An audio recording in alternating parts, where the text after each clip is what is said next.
732 വോട്ടുകൾക്ക് ധർമ്മടത്ത് അബ്ദുൾ റഷീദ് മുന്നിൽ എന്ന് കാണുമ്പോൾ അദ്ദേഹം പിണറായി വിജയനേക്കാൾ 732 വോട്ടുകൾക്ക് മുന്നിട്ട് നിൽക്കുകയാണ്. ധർമ്മടത്ത് പിണറായി വിജയൻ വളരെ പിന്നിലാണ്. കേരള രാഷ്ട്രീയത്തിന്റെ ചരിത്രത്തിൽ വലിയ അധികാരന്മാരെ തറപറ്റിച്ച ചെറുപ്പക്കാരായിട്ടുള്ള നേതാക്കളുണ്ട് കേട്ടോ. ഇപ്പോഴും ധർമ്മടത്ത് പിണറായി വിജയൻ തോൽക്കുന്ന ഞാൻ വിശ്വസിക്കുന്നേ ഇല്ല. അത് തോറ്റാലേ ഞാൻ വിശ്വസിക്കുന്നേ ഇല്ല. പക്ഷേ ഇത് തന്നെയും തോൽവിക്ക് സമാനമായതാണ്. എവിടെ എന്താണ് സംഭവിക്കുന്നത്?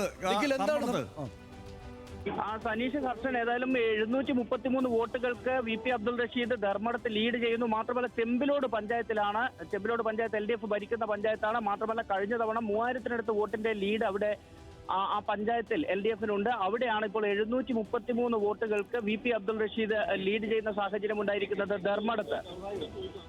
അതായത് 3000 വോട്ടിന്റെ ലീഡുള്ള ചെമ്പിലോട് പഞ്ചായത്തിൽ 3000 വോട്ടിന്റെ LDF-ന് ലീഡുള്ള തൊട്ട് മുമ്പ് തെരഞ്ഞെടുപ്പിൽ LDF-നെ വിജയിപ്പിച്ച ചെമ്പിലോട് പഞ്ചായത്തിലാണ് ഇപ്പോ പിണറായി വിജയൻ പിന്നിൽ പോയിരിക്കുന്നത്. നിഖിൽ, ഇതിപ്പോ ലോക്കൽ ബോഡി ഇലക്ഷനിൽ ഇപ്പോ അവിടെ വിജയിച്ച LDF വിജയിച്ച സ്ഥലത്താണ് ലീഡ് ഉണ്ടായിരിക്കുന്നത് അല്ലേ?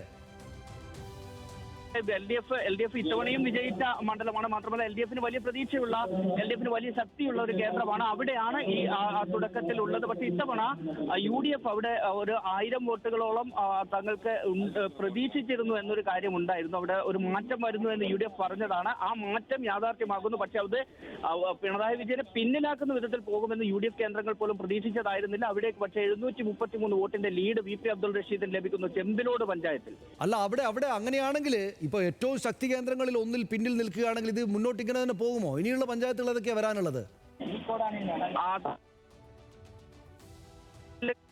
LDF-നെ സംബന്ധിച്ചിടത്തോളം ശക്തി കൂടുതലുള്ള കേന്ദ്രങ്ങൾ തന്നെയാണ്. ഈ പിണറായി ഉൾപ്പെടെയുള്ള മേഖലകളിലേക്കാണ് ഇനി വരേണ്ടത്. ചെമ്പിലോട് ഇത്തവണ ഒരു മാറ്റം ഉണ്ടാകുമെന്ന് UDF പ്രതീക്ഷിച്ച മേഖലയാണ്. പക്ഷെ ഇത്ര പ്രതീക്ഷിച്ചില്ല എന്നത് മാത്രമാണ്.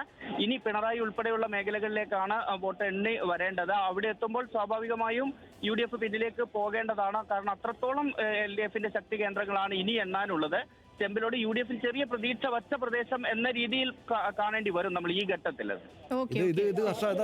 ഇത് എനിക്ക് വളരെ എൻ്റെ അത്ഭുതത്തിന്റെ വലുപ്പം ചെറുതല്ല. അതായത് ഈ പിണറായി വിജയൻ പഠിച്ച ഞാനും കൂടെ പഠിച്ച ബ്രണ്ണൻ കോളേജിൽ ഇരിക്കുന്ന സ്ഥലമാണ് ഈ ധർമ്മടം എന്ന് പറയുന്നത്. ധർമ്മടം എന്ന് വെച്ചാൽ അതായത് LDF അല്ലാതെ ഏതെങ്കിലും ഘട്ടത്തിൽ വിജയിക്കുമെന്നോ അല്ലെങ്കിൽ മുന്നോട്ട് നിൽക്കുമെന്നോ പ്രതീക്ഷിക്കാനേ പറ്റാത്ത സ്ഥലം. എന്ന് മാത്രമല്ല, ലോക്കൽ ബോഡി ഇലക്ഷനിൽ 2000 വോട്ടിന് വിജയിച്ച് പഞ്ചായത്ത് ഭരിക്കുന്ന ഒരു സ്ഥലത്ത് അതേ പാർട്ടിക്കാര് പിണറായി വിജയനെതിരായിട്ട്, അതും പിണറായി വിജയനെതിരായിട്ട് വോട്ട് ചെയ്തെന്ന് വെച്ചാൽ ഈ തെരഞ്ഞെടുപ്പിന്റെ പ്രധാനപ്പെട്ട നേരങ്ങളെ ഈ നേരം തൂക്കി. ഇതാണ് അതായത് പാർട്ടി പ്രവർത്തകരുടെ ഒരു തീരുമാനം എന്നുള്ള നിലയ്ക്കാണ് ചെമ്പിലോട് പഞ്ചായത്തിനെ കാണാൻ കഴിയുന്നത്. അത് ഇനിയിപ്പം ധർമ്മടം മണ്ഡലത്തിൽ പൂർണ്ണമായി എങ്ങനെ വന്നാൽ ഇത് പാർട്ടി പ്രവർത്തകരുടെ തീരുമാനമാണ്. മാത്രമല്ല UDF ആവർത്തിച്ച് പറഞ്ഞിരുന്ന ഒരു കാര്യമുണ്ടല്ലോ, ഈ തെരഞ്ഞെടുപ്പിൽ ഞങ്ങൾ വോട്ട് ചെയ്യുക CPM-കാരായിരിക്കും, നല്ല CPM-കാർ ഞങ്ങൾക്ക് വോട്ട് ചെയ്യുമെന്ന് പറഞ്ഞില്ലേ? അതങ്ങനെ സംഭവിച്ചോ എന്ന് എല്ലാവരും പറഞ്ഞു. അതായത് യഥാർത്ഥ കമ്മ്യൂണിസ്റ്റുകാർ കോൺഗ്രസ്സുകാർ പറഞ്ഞ ശരിയാണ് എന്ന തോന്നലേ ഇപ്പോൾ ഉണ്ടാകുന്നത്. എന്ന് മാത്രമല്ല, പക്ഷേ ഇനിയിപ്പോ 89, 48, 3 എന്നാണല്ലോ നില. ഇപ്പോ ഈ 48 മെച്ചപ്പെടുത്തിയെടുത്താൽ പോലും ഇവർക്ക് ഈ ഉണ്ടായിരിക്കുന്ന LDF-ന് ഈ ഉണ്ടായിരിക്കുന്ന ഒരു തിരിച്ചടി നിസ്സാരമായിട്ടുള്ള ഈ നിമിഷം ഉണ്ടായിരിക്കുന്നത്. പിണറായി വിജയൻ തോൽക്കുന്ന ഞാൻ ഇപ്പോഴും വിചാരിക്കാതെയാണ് പറയുന്നത്. പക്ഷേ ഈ തിരിച്ചടി എന്ന് വെച്ചാൽ നിസ്സാരമായ കാര്യമല്ല. ഇതെല്ലാ എല്ലാ വാർത്തകളേക്കാൾ വലിയ വാർത്തയായിട്ട് ഇത് ഈ സമയത്തെ തൂക്കി എന്ന് പറയുന്നതിൽ യാതൊരു സംശയമില്ല. നിർമ്മാണത്തിൽ ഇപ്പോഴും തിരിച്ചു വന്നിട്ടില്ല കണ്ടോ. അത് ഇല്ലാതെ മാത്രമല്ല, ഉദുമ, തൃക്കരിപ്പൂർ തുടങ്ങിയ ശക്തി കേന്ദ്രങ്ങളിൽ പിന്നോട്ട് പോയി എന്നുള്ളതാണ്. അതല്ല, അതായത് ആ മേഖലയിൽ എല്ലാ മാവട്ടിലുള്ള ഒരു തിരിച്ചടി വടക്കുള്ള CPM ശക്തി കേന്ദ്രങ്ങൾ പറയണം. അവിടങ്ങളിലെല്ലാം വന്നു. ഈ ധർമ്മടത്തൊക്കെ വിജയിക്കും അല്ലെങ്കിൽ ധർമ്മടത്ത് മുന്നോട്ട് വെക്കും എന്നൊക്കെ UDF-കാർ പറയുമ്പം അവിശ്വസനീയം എന്ന് മാത്രമേ ഞാൻ വിചാരിച്ചിരുന്നുള്ളൂ. സത്യം പറയണല്ലോ, അവിശ്വസനീയം. ചുമ്മാ പറയുന്നതാണ്. പക്ഷെ അത് അങ്ങനെ തന്നെ സംഭവിച്ചു.